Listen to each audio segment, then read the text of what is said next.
Hello, ನಮಸ್ತೆ ಎಲ್ರಿಗೂ. ಎಲ್ಲ ಹೇಗಿದ್ದೀರಾ? ಚೆನ್ನಾಗಿದ್ದೀರಾ ಅನ್ಕೋತೀನಿ. ನಾನು ಚೆನ್ನಾಗಿದ್ದೀನಿ. ನಾನು ನಿಮ್ಮ ವೀಣಾ ಸುರೇಶ್.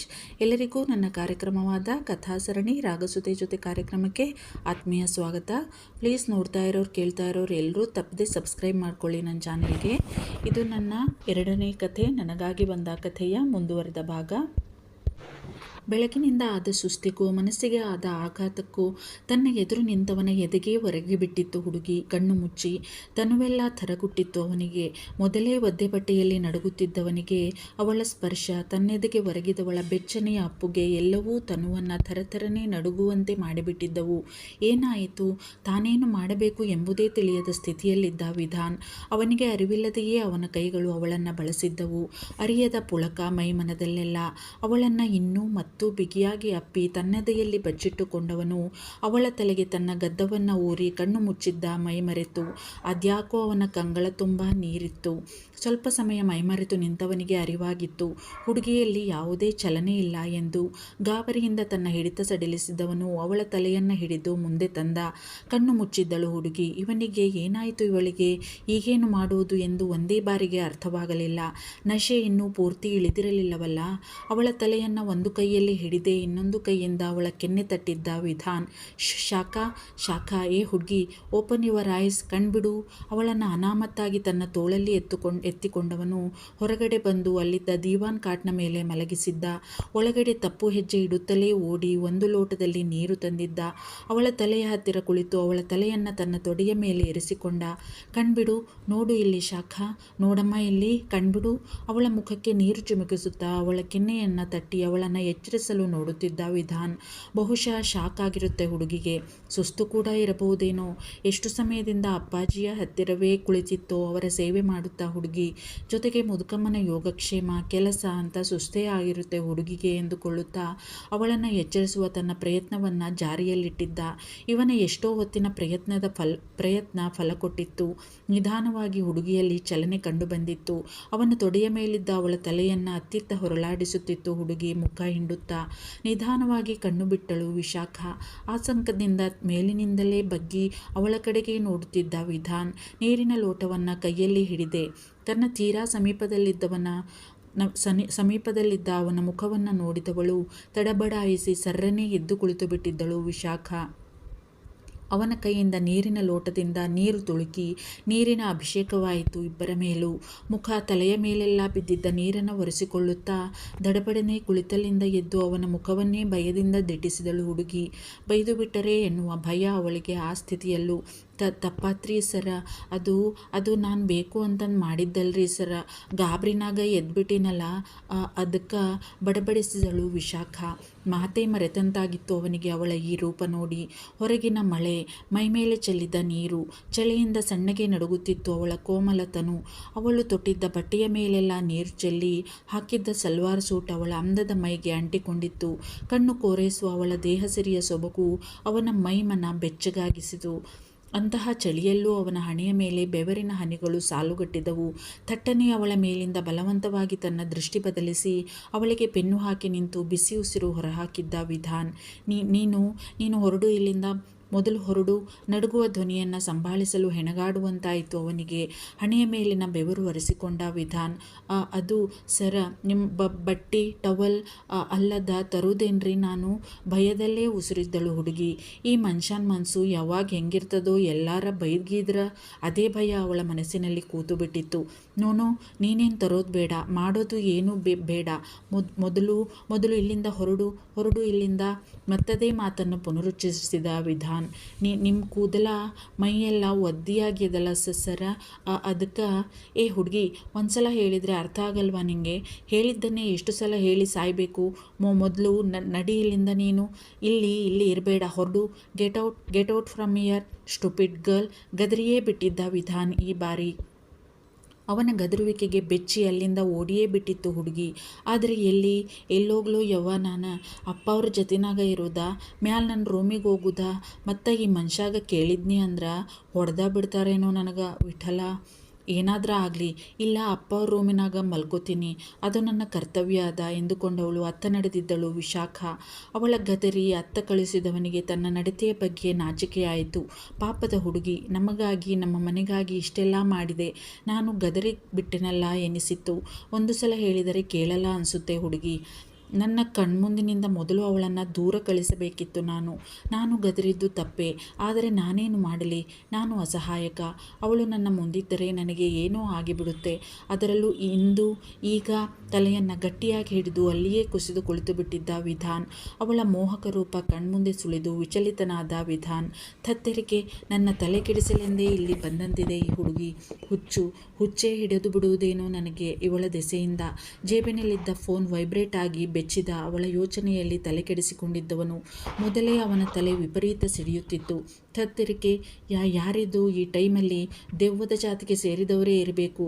ಮೊದಲೇ ಅರೆ ಹುಚ್ಚನಾಗಿದ್ದೀನಿ, ಇದು ಬೇರೆ ಎಂದುಕೊಂಡು ಫೋನ್ ಲಿಫ್ಟ್ ಮಾಡುವಷ್ಟರಲ್ಲಿ ಕಟ್ ಆಗಿತ್ತು ಕಾಲ್. ಬಚಾವಾದ. ಇಲ್ಲದಿದ್ದರೆ ನನ್ನ ಕೈಯಿಂದ ಸರಿಯಾಗಿ ಉಗಿಸಿಕೊಂಡಿರೋನು. ಯಾರು ಕಾಲ್ ಮಾಡಿದನೋ ಅವನು. ಚಳಿ ಜ್ವರ ಬಿಡಿಸಿಯೇ ಬಿಡುತ್ತಿದ್ದೆ ಮನುಷ್ಯನಿಗೆ. ಗೊಣಗಿದವನು ಸಿಡಿಯುತ್ತಿದ್ದ ತಲೆಯನ್ನು ಒತ್ತಿಕೊಂಡ. ಚಹಾ, ಒಂದು ಕಪ್ ಚಹಾ ಕುಡಿದುಕೊಂಡು ತಲೆನೋವು ಕಡಿಮೆ ಆಗಬಹುದು ಎನ್ನಿಸಿತು ಅವನಿಗೆ. ಹುಚ್ಚುಚ್ಚು ಆಲೋಚನೆಗಳು ಜೊತೆಗೆ ತಲೆನೋವು ಅವನನ್ನು ಹೈರಾಣಾಗಿಸಿದ್ದವು. ಎದ್ದು ಅಡುಗೆ ಮನೆಯತ್ತ ನಡೆದಿದ್ದ ವಿಧಾನ್. ಒಳಬಂದವಳು ಕೈಗಡಿಯಾರದತ್ತ ನೋಡಿದರು. 12:15 ತೋರಿಸುತ್ತಿತ್ತು. ಇನ್ನೇನು ಸ್ವಲ್ಪ ಹೊತ್ತಿನಾಗ ಬೆಳಕ ಹರಿದಿರ್ತದ ಎಂದುಕೊಂಡು ನಿಟ್ಟುಸಿರಿಟ್ಟಳು. ಅಲ್ಲೇ ನಿಂತಿದ್ದವಳಿಗೆ ಚಳಿಯಾಗತೊಡಗಿತ್ತು. ತಾನು ಹಾಕಿಕೊಂಡಿರುವ ಬಟ್ಟೆಯತ್ತ ಹರಿಯಿತು ಅವಳ ದೃಷ್ಟಿ. ವಿಧಾನ್ ಕೈಯಲ್ಲಿದ್ದ ಲೋಟದಿಂದ ಸಿಡಿದ ಬಿದ್ದಿದ್ದ ನೀರು ಅವಳ ಬಟ್ಟೆಯನ್ನೆಲ್ಲ ಹೆಚ್ಚು ಕಡಿಮೆ ಒದ್ದೆಯಾಗಿಸಿ ಬಿಟ್ಟಿತ್ತು. ಅದಕ್ಕೆ ಇಷ್ಟು ಚಳಿಯಾಗಕತ್ತದ ನನಗ, ಏನವ ಮಾಡೋದೀಗ? ಅಲ್ಲೇ ನಿಂತವಳಿಗೆ ಚಿಂತೆಯಾಗಿತ್ತು. ಏನೂ ತೋಚಲಿಲ್ಲ ಅವಳಿಗೆ. ಹೆಂಗವ ಮಲಗುದಿ ಒದ್ದಿ ಬಟ್ಟೆನಾಗ?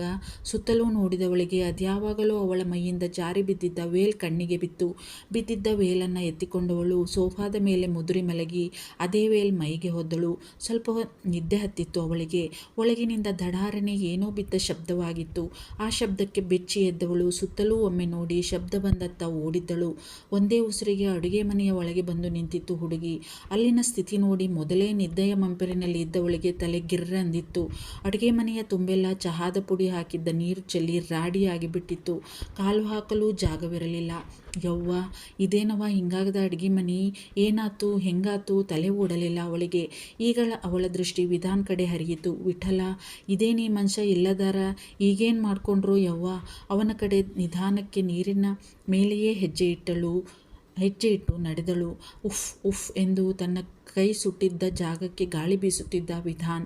ಚಹಾ ಮಾಡಿಕೊಳ್ಳಲು ಹೋದವನು ಚಹಾದ ಪಾತ್ರೆಯನ್ನು ಯಾವುದೋ ಧ್ಯಾನದಲ್ಲಿ ಬರಿಗೈಯಲ್ಲಿ ಹಿಡಿದು ಬಿಟ್ಟಿದ್ದ. ಅದೂ ಬಿದ್ದು ಇವನ ಕೈಯೂ ಸುಟ್ಟು ಹೋಗಿತ್ತು. ಏನಾದ್ರಿ ಸರ ನಿಮಗ? ಅವಳಿಗೆ ಮಾತನಾಡಲು ಭಯವಾದರೂ ಮನಸ್ಸು ತಡೆಯಲಿಲ್ಲ. ಅವನ ಹತ್ತಿರ ಬಂದು ಗಾಬರಿಯಿಂದ ಅವನ ಕೈ ಹಿಡಿದಿದ್ದಳು. ದೂರ ಇರು ನನ್ನಿಂದ, ಹತ್ರ ಬರಬೇಡ. ಹೇಳಿದ ಮಾತು ಒಂದೂ ಅರ್ಥ ಆಗಲ್ಲ ಅಲ್ವಾ ನಿನಗೆ? ಊರಿಗೆ ಮುಖ ಹಿಂಡುತ್ತಲೇ ಅವಳಿಂದ ಸಿಡಿದು ದೂರ ನಿಂತಿದ್ದ ವಿಧಾನ್. ಆದರೆ ಈ ಸಲ ಅವನ ಮಾತಿಗೆ ಸೊಪ್ಪು ಹಾಕಲಿಲ್ಲ ಹುಡುಗಿ. ಅವಳಿಗೆ ಎಲ್ಲಿಲ್ಲದ ಧೈರ್ಯ ಬಂದು ಬಿಟ್ಟಿತ್ತು. ಮತ್ತೆ ದೂರ ನಿಂತವನ ಹತ್ತಿರ ಹೋಗಿ ಏನೊಂದೂ ಮಾತನಾಡದೆ ಅವನ ಕೈ ಹಿಡಿದು ಅಲ್ಲಿಯೇ ಇದ್ದ ಸಿಂಕ್ ಹತ್ತಿರ ಕರೆದೊಯ್ದು ತಣ್ಣೀರಿಗೆ ಹಿಡಿದಿದ್ದಳು. ಹಾಯ್ ಎನ್ನಿಸಿತ್ತು ಈಗ ಅವನಿಗೆ. ಸರಿಯಾಗಿಯೇ ಸುಟ್ಟುಕೊಂಡಿದ್ದ ಅವನು.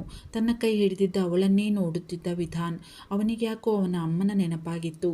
ಅವರು ಹೀಗೆಯೇ ಅಲ್ಲವೇ? ತನಗೆ ಸ್ವಲ್ಪ ನೋವಾದರೂ ಸಹಿಸುತ್ತಿರಲಿಲ್ಲ. ಎಲ್ಲಿದ್ದರೂ ಓಡಿ ಬಂದು ಬಿಡೋರು. ಆದರೆ ಮತ್ತೆ ಮುಖ ಬಿಗಿಯಿತು ಅವನದು ತನಗಾದ ಮೋಸಕ್ಕೆ. ತನ್ನ ಕೈಯನ್ನು ತನ್ನತ್ತ ಎಳೆದುಕೊಂಡಿದ್ದ ಕೋಪದಿಂದ. ಏ ಹುಡುಗಿ, ನಿನಗೆ ಎಷ್ಟು ಸಲ ಹೇಳೋದು ನನ್ನ ತಂಟೆಗೆ ಬರಬೇಡ ಅಂತ? ನನಗೆ ಇವೆಲ್ಲ ಇಷ್ಟ ಆಗಲ್ಲ. I don't like this nonsense. ನೀವೆಲ್ಲ ಒಂದೇ ಕ್ಯಾಟಗರಿ ಅವರು. ಐ ನೋ, ನನಗೆ ಗೊತ್ತು ನಿಮ್ಮ ಆಟ. ಮೋಸಗಾರರು ಎಲ್ಲ. ಅದಕ್ಕೆ ನಾನು ಯಾರಿಗೂ ಬೀಳೋನಲ್ಲ. ಮತ್ತೆ ಮೋಸ ಹೋಗೋಕೆ ನನಗೇನು ತಲೆಗೆ ಇಟ್ಟಿದ್ಯಾ? Do you think am I mad? Get out from here. ನಡಿ ಇಲ್ಲಿಂದ. ಅವಳ ಕೈ ಗಟ್ಟಿಯಾಗಿ ಹಿಡಿದು ಎಳೆದೊಯ್ದಿದ್ದ ವಿಧಾನ್. ತಾನೇನು ಮಾಡುತ್ತಿದ್ದೇನೆ ಎಂಬ ಅರಿವು ಇದ್ದಂತಿಲ್ಲ ಅವನಿಗೆ. ಅವನ ಹಿಡಿತದಿಂದ ಕೈ ಮಣಿಕಟ್ಟು ವಿಪರೀತ ನೋವಾಗಿ ಕಣ್ಣಲ್ಲಿ ನೀರು ಬಂದರೂ ತುಟಿ ಕಚ್ಚಿ ತಡೆದುಕೊಂಡಿದ್ದಳು ವಿಶಾಖ. ತುಟಿಪಿಟಿಕನ್ನತೆ ಅವನ ಹಿಂದೆಯೇ ಓಡಿದಂತೆ ಬರುತ್ತಿದ್ದಳು. ಎಳೆದು ಹಾಲ್ಗೆ ಅವಳನ್ನು ಬಿಟ್ಟವ ತಲೆ ಹಿಡಿದುಕೊಂಡು ಅಲ್ಲಿಯೇ ಸೋಫಾದ ಮೇಲೆ ಕುಳಿತು ಬಿಟ್ಟ. ಅವನನ್ನೇ ಸ್ವಲ್ಪ ಸಮಯ ನೋಡಿದವಳು ಒಂದೂ ಮಾತನಾಡದೆ ಕಾರ್ಯಪ್ಪನವರ ರೂಮಿಗೆ ಹೋಗಿ ಅಲ್ಲಿದ್ದ ಫಸ್ಟ್ ಏಡ್ ಬಾಕ್ಸ್ ಎತ್ತಿಕೊಂಡು ಬಂದು ಅವನ ಮುಂದೆ ನೆಲಕ್ಕೆ ಮಂಡಿಯೂರಿ ಕುಳಿತು ಅವನ ಕೈಗಳನ್ನು ತನ್ನತ್ತ ಎಳೆದುಕೊಂಡಳು ಹುಡುಗಿ. ಕಣ್ಮುಚ್ಚಿ ತನ್ನ ವರ್ತನೆಯ ಬಗ್ಗೆ ತಾನೇ ಯೋಚಿಸುತ್ತಿದ್ದವನು ಅವಳು ಕೈ ಹಿಡಿದು ಎಳೆದುಕೊಂಡ ಕೂಡಲೇ ಕಣ್ಬಿಟ್ಟಿದ್ದ. ಒಂದು ಕ್ಷಣ ಏನಾಯಿತೆಂದು ತಿಳಿಯದೆ ತನ್ನ ಕಾಲ ಕೆಳಗೆ ಮಂಡಿಯೂರಿ ಕುಳಿತಿದ್ದಾಳೆ ಹುಡುಗಿ. ಬಿಟ್ಟ ಕಣ್ಣು ಬಿಟ್ಟ ಹಾಗೆ ನೋಡಿದ, ಕಣ್ಣರಳಿಸಿ ಅವನಂದುಕೊಂಡಿದ್ದ ತನ್ನ ಗದರುವಿಕೆಗೆ ಹುಡುಗಿ ಬೆದರಿ ಯಾವಾಗಲೂ ಹೋಗಿ ಮಲಗಿರುತ್ತಾಳೆ ಎಂದು. ಯಾಕೆಂದರೆ ಅವನಿಗೆ ಅವಳು ಮೃದು ಸ್ವಭಾವದ ಅರಿವಿತ್ತಲ್ಲ. ಆದರೆ ಇಲ್ಲಿ ನೋಡಿದರೆ ಅದಕ್ಕೆ ಅವನಿಗೆ ಆಶ್ಚರ್ಯವಾಗಿತ್ತು. ಎಚ್ಚೆತ್ತು ತನ್ನ ಕೈ ಎಳೆದುಕೊಳ್ಳಲು ನೋಡಿದ ವಿಧಾನ್. ಅವಳು ಬಿಟ್ಟರಲ್ಲವೇ? ಅವಳ ಕೆಲಸವನ್ನು ಅವಳು ಮುಂದುವರೆಸಿದ್ದಳು. ಫಸ್ಟ್ ಏಡ್ ಬಾಕ್ಸಲ್ಲಿದ್ದ ಬರ್ನಲ್ ಟ್ಯೂಬ್ ತೆಗೆದು ಅದನ್ನು ಅವನ ಕೈಗೆ ಸುಟ್ಟ ಜಾಗಕ್ಕೆ ಹಚ್ಚುತ್ತಿದ್ದಳು. ತಲೆ ತಗ್ಗಿಸಿ ಅವನ ಕೈಗೆ ಉಫ್ ಉಫ್ ಎಂದು ಗಾಳಿ ಊದುತ್ತಾ ಅವಳನ್ನೇ ಯಾವುದೋ ಅದ್ಭುತವನ್ನು ನೋಡುವ ಹಾಗೆ ನೋಡುತ್ತಾ ಕೈ ಎಳೆದುಕೊಳ್ಳುವುದನ್ನು ಮರೆತು ಬಾಕಿಯಾಗಿ ಬಿಟ್ಟಿದ್ದ ವಿಧಾನ್ ಅವಳ ಕೆಲಸವನ್ನು ಮುಂದುವರಿಸುತ್ತಾ, ಅದು ಸರ, ನಾನು ಒಂದು ಮಾತು ಹೇಳ್ತೇನೆ, ತಪ್ಪು ತಿಳಿಬ್ಯಾಡ್ರಿ. ನನಗೆ ನಿಮ್ಮ ಜೀವನದಾಗ ಏನು ಜರುಗ್ಯದ ಅಂತಂದು ಗೊತ್ತಿಲ್ಲರಿ. ನಿಮ್ಮ ಮನಸ್ಸಿನಾಗ ಏನು ನೋವದನೋ ಅದೂ ಗೊತ್ತಿಲ್ಲ ನನಗೆ. ಆದ್ರೆ ಹಿಂಗೆ ನೀವು ನೋವು ಮಾಡಿಕೊಳ್ಳೋದ್ರಾಗ ಏನು ಅರ್ಥ ಅದ? ನೀವು ಹಿಂಗೆ ದಿನ ಕುಡಿದು ಬರೋದು ಅಜ್ಜಿಗ ಅಪ್ಪಾರಿಗೆ ಗೊತ್ತಾದ್ರೆ ಎಷ್ಟು ನೊಂದ್ಕೋತಾರ ಅವರು. ಯೋಚನೆ ಮಾಡಿರನ ಸರ? ನೀವು ಈ ಮನೆ ಮಹಾರಾಜರದಿರಿ ಅಂತಂದು ಅಜ್ಜಿ ಅಂತಾನ ಇರ್ತಾರ. ಅಂತಂದ್ರಾಗ ನೀವು ಹಿಂಗೆ ಕುಡಿದು ಆರೋಗ್ಯ ಹಾಳು ಮಾಡ್ಕೊಂಡ್ರ ನಿಮ್ಮನ್ನ ನಂಬಿ ಇರೋರ ಗತಿ ಏನ್ರಿ ಸರ? ನಿಮ್ಗೆ ಬುದ್ಧಿ ಹೇಳುವಷ್ಟು ದೊಡ್ಡಾಕಿ ತಿಳಿದಾಕಿ ಅಲ್ರಿ ಸರ ನಾನು. ಆದರೂ ಮನಸ್ಸು ತಡಿಲಿಲ್ರಿ ನನಗೆ. ಮೊದಲ ಅಪ್ಪ ಅವ್ರಿಗೆ ಹುಷಾರು ತಪ್ಪೇದ. ನಾಳೆ ಅವ್ರಿಗೆ ದವಾಖಾನೆಗೆ ಕರ್ಕೊಂಡು ಹೋಗ್ಬೇಕಾಗ್ತದನೋ. ಅಂಥದ್ರಾಗ ನೀವು ಹಿಂಗೆ ನೋವು ಮಾಡ್ಕೊಂಡ್ರೆ ಹೆಂಗೆ ಆಗ್ತದ? ನೀವು ಅಲ್ಲನ ಅವ್ರನ್ನ ಕರ್ಕೊಂಡು ಹೋಗ್ಬೇಕಾಗಿರೋದು. ನಿಮಗೆ ಎಲ್ಲರೂ ಮೋಸ ಮಾಡ್ತಾರ ಅಂತಂದು ಎದಕ್ಕೆ ಅನ್ಸಾಕತ್ತದೋ ನನಗೆ ಗೊತ್ತಿಲ್ಲ. ನಿಮಗೆ ಅದ್ಯಾರು ಮೋಸ ಮಾಡ್ಯಾರೋ ಅದು ನನಗೆ ಗೊತ್ತಿಲ್ಲ. ನನಗದು ಬ್ಯಾಡ. ಆದ್ರೆ ನನಗೆ ಅಂಥ ಯಾವ ಉದ್ದೇಶನೂ ಇಲ್ರಿ. ನಾನು ನಿಮ್ಮ ಮನೆಯಾಗ ಕೆಲಸದಾಕಿನ ಇರ್ಬೋದ್ರಿ, ಬಡವರ ಇರ್ಬೋದ್ರಿ ನಾವು. ಆದ್ರೆ ಒಬ್ರಿಗೆ ಮೋಸ ಮಾಡಿ ಬದುಕುವುದನ್ನು ನಮ್ಮ ಅಪ್ಪ ಅವ್ವ ಹೇಳ್ಕೊಟ್ಟಿಲ್ರಿ ನನಗೆ. ಹೊಟ್ಟೆನಾಗ ಇದ್ರೂ ಸರಿ, ಒಬ್ರು ಹೊಟ್ಟೆ ಮ್ಯಾಲ ಹೊಡೆದು ನೀನು ಉಣ್ಬ್ಯಾಡ ಅಂತಂದು ನಮಗೆ ಹೇಳಿ ಬೆಳೆಸ್ಯಾರ್ರಿ ಸರ. ನಾನು ಮೋಸ ಮಾಡೋ ಅಂತಾಕಿ ಅಲ್ರಿ. ನಿಧಾನವಾಗಿ ಸಣ್ಣ ಸುರದಲ್ಲಿ ಆದರೆ ಸ್ಪಷ್ಟವಾಗಿ ಹೇಳಿತ್ತು ಹುಡುಗಿ ಇಷ್ಟನ್ನ ವಿಧಾನ್ ಬಳಿ. ಈಗ ತಲೆ ಎತ್ತಿ ನೋಡಿದಳು ಅವನನ್ನು. ಕಂಗಳು ತುಂಬಿದ್ದವು ಅವಳಿಗೆ. ವಿಶಾಲವಾದ ಆಕರ್ಷಕ ಕಂಗಳು ಕೆಂಪಗಾಗಿ ಬಿಟ್ಟಿದ್ದವು ದುಃಖದ ತೀವ್ರತೆಗೆ. ನಾನೇನಾರ ಹೆಚ್ಚಿಗೆ ಮಾತಾಡೇನಿ ಅಂತ ಅನ್ಸಿದ್ರ ತಪ್ಪಾತ್ರಿ ಸರ ಎಂದು ಅವನಿಗೆ ಬೆನ್ನು ಹಾಕಿ ಹೋಗಿಯೇ ಬಿಟ್ಟಿತ್ತು ಹುಡುಗಿ. ಅವನಿಗೆ ಎಷ್ಟು ಅರ್ಥವಾಯಿತೋ ಬಿಟ್ಟಿತೋ ಭಗವಂತನೇ ಬಲ್ಲ. ಕುಡಿದ ನಶೆ ಹೆಚ್ಚೇನೂ ಇಲ್ಲದಿದ್ದರೂ ಅದರ ಪ್ರಭಾವವಂತೂ ಇದ್ದೇ ಇತ್ತು. ಕಣ್ಣರಳಿಸಿ ಬಾಯಿ ಬಿಟ್ಟು ಅವಳು ಹೋದ ದಾರಿಯನ್ನೇ ನೋಡುತ್ತಾ ಕುಳಿತು ಬಿಟ್ಟಿದ್ದ ವಿಧಾನ್. ಅವನಿಗೆ ಅವಳ ಮಾತುಗಳು ಪೂರ್ತಿಯಾಗಿ ಅರ್ಥ ಆಗಿರದಿದ್ದರೂ ತಾನು ಅವಳ ಬಗ್ಗೆ ತಪ್ಪಾಗಿ ಮಾತನಾಡಿದ್ದು ತಪ್ಪು ಎಂದು ಅರ್ಥವಾಗಿತ್ತು. ತಾನು ಕುಡಿದು ಬಂದಿದ್ದು ತಪ್ಪು ಎಂದು ಅರ್ಥವಾಗಿತ್ತು. ತನ್ನ ಮಾತಿನಿಂದ ಹುಡುಗಿಗೆ ಬಹಳ ನೋವಾಗಿದೆ ಎನಿಸಿತು ಅವನಿಗೆ. ತತ್ತೆರಿಗೆ, ನನಗೆ ಒಂದೊಂದು ಸಲ ಏನಾಗ್ಬಿಡುವುದೋ ನನಗೇ ತಿಳಿಯಲ್ಲ. ನನ್ನ ಮನಸ್ಸಿಗಾದ ಆಘಾತ ನನ್ನನ್ನು ಹೀಗೆ ಮಾಡಿದೆ. ನನ್ನ ಈ ಪರಿಸ್ಥಿತಿಗೆ ತಂದು ನಿಲ್ಲಿಸಿದೆ. ಯಾರನ್ನು ಸುಲಭವಾಗಿ ನಂಬುವ ಸ್ಥಿತಿಯಲ್ಲಿ ಇಲ್ಲ ನಾನೇನು ಮಾಡಲಿ? ಮುಖ ಮುಚ್ಚಿಕೊಂಡಿದ್ದ. ಕೈ ನೋವಾಯಿತು. ಸುಟ್ಟಿತ್ತಲ್ಲ. ಕೈಗೆ ಬ್ಯಾಂಡೇಜ್ ಕಟ್ಟಿತ್ತು ಹುಡುಗಿ. ಕ್ರೀಮ್ ಸವರಿ. ಕೈ ನೋಡಿಕೊಂಡವನಿಗೆ ಪಶ್ಚಾತ್ತಾಪವಾಗಿತ್ತು. ಹುಡುಗಿಯ ತುಂಬಿದ ಕಂಗಳ ಅಮಾಯಕ ನೋಟವೇ ಕಣ್ಮುಂದೆ ಬಂದು ವಿಚಲಿತನಾಗಿದ್ದ ವಿಧಾನ್. ಆ ಅಪ್ಪಾಜಿ. ಹುಡುಗಿ ಹೇಳಿದ ಮಾತು ನೆನಪಾಯಿತು ಅವನಿಗೆ. ಹೌದು, ಅಪ್ಪಾಜಿಗೆ ಹುಷಾರಿಲ್ಲ. ಆದರೆ ನಾನೇನು ಮಾಡ್ತಿದ್ದೀನಿ? ಅವರ ಯೋಗಕ್ಷೇಮ ನೋಡ್ಕೊಳ್ಳೋದ ಬಿಟ್ಟು ಅದನ್ನೂ ಹುಡುಗಿಯಿಂದ ಹೇಳಿಸಿಕೊಳ್ಳುವ ಸ್ಥಿತಿ ತಲುಪಿಬಿಟ್ಟೇನೆ ನಾನೆಂಥ ಮಗ? ತತ್ತೆರಿಗೆ ತಲೆ ಒತ್ತಿಕೊಂಡ. ಕೈ ನೋವಾದರೂ ಬಿಡದೆ ಅಲ್ಲಿ ಕುಳಿತಿರಲಾಗಲಿಲ್ಲ ಅವನಿಗೆ. ಎದ್ದು ಹುಡುಗಿ ಹೋಗಿದ್ದ ದಿಕ್ಕನ್ನೇ ಅನುಸರಿಸಿ ಅತ್ತ ನಡೆದಿದ್ದ. ಕಾರ್ಯಪ್ಪನವರ ರೂಮಿಗೆ ಬಂದ ಹುಡುಗಿಗೆ ಅವನ ಮಾತಿನಿಂದಲೋ ಅಥವಾ ತನ್ನ ಪರಿಸ್ಥಿತಿಗೋ ಅಥವಾ ಅವನ ಸ್ಥಿತಿಗೋ ಅಂತೂ ಅತ್ಯಂತ ನೋವಾಗಿ ಬಿಟ್ಟಿತ್ತು. ಕಾರ್ಯಪ್ಪನವರ ಕಡೆಗೆ ಒಮ್ಮೆ ನೋಡಿ ಸೋಫಾದ ಮೇಲೆ ಕುಳಿತು ಎರಡೂ ಕೈಗಳಿಂದ ಮುಖ ಮುಚ್ಚಿಕೊಂಡು ಮನಸಾರ ಹತ್ತು ಬಿಟ್ಟಳು. ತನ್ನ ಮನೆಯ, ತನ್ನ ಅಮ್ಮನ ನೆನಪು ವಿಪರೀತವಾಗಿ ಕಾಡಿತ್ತು ಅವಳಿಗೆ. ಯಾಕೋ ಹಾಗೆಯೇ ಅಲ್ಲವೇ? ಮನಸ್ಸಿಗೆ ತಡೆದುಕೊಳ್ಳಲಾರದಷ್ಟು ನೋವಾದರೆ ಥಟ್ಟನೆ ನೆನಪಾಗುವವರೇ ನಮ್ಮ ಆಪ್ತರು, ತಮ್ಮ ಮನಸ್ಸಿಗೆ ಅತಿ ಹತ್ತಿರವಾದವರು.